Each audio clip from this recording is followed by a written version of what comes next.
स्वामी सुखदेव जी कहते हैं, परीक्षित जी, सर्वव्यापक भगवान विष्णु सर्वशक्तिमान हैं। वे सर्वस्वरूप होने पर भी चराचर जगत के सच्चे शिक्षक सद्गुरु हैं।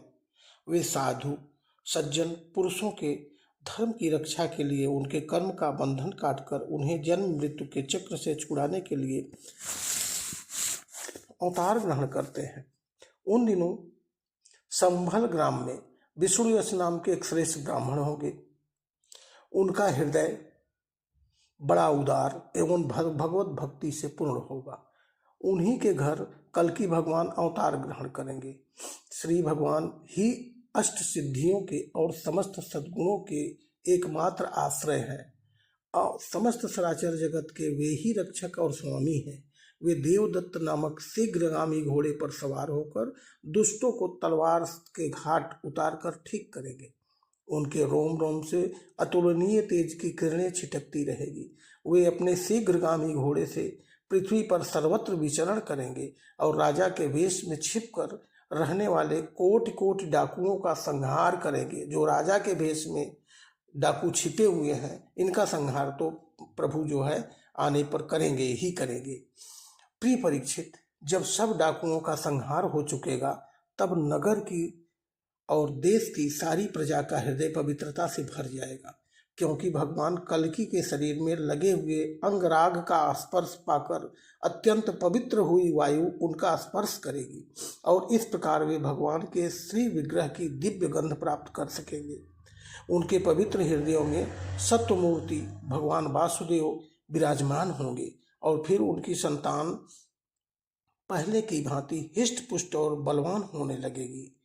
प्रजा के नयन मनोहारी हरि ही धर्म के रक्षक और स्वामी हैं। वे ही भगवान जब कल्कि के रूप में अवतार ग्रहण करेंगे, उसी समय सतयुग का प्रारंभ हो जाएगा और प्रजा की संतान परंपरा स्वयं ही सत्वगुण से युक्त हो जाएगी।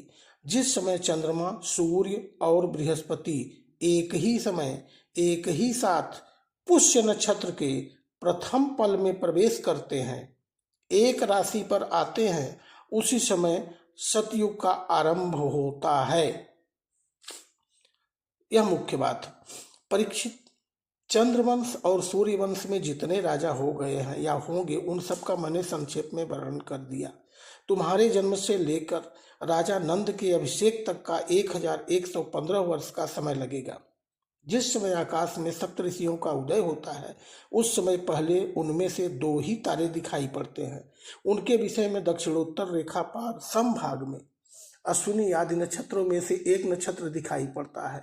उस नक्षत्र के साथ सप्तऋषिगण मनुष्यों की गणना से 100 वर्ष तक रहते हैं। वे तुम्हारे जन्म के समय और इस समय भी मघा नक्षत्र पर स्थित है। यह है प्रभु कल्कि भगवान के अवतार की कथा। उसी समय सतयुग का प्रारंभ होता है। जब ये मुख्य बात मैंने जो आपको बताई, जिस समय चंद्रमा, सूर्य और बृहस्पति एक ही समय एक ही साथ पुष्य नक्षत्र के प्रथम पल में प्रवेश करते हैं, एक राशि पर आते हैं, उसी समय सतयुग का प्रारंभ होता है। इस तरह की तमाम बातों से अगर जुड़े रहना चाहते हैं, तमाम धार्मिक और वैदिक कहानियां सुनना चाहते हैं, तो मेरे साथ बने रहिए। नमस्कार।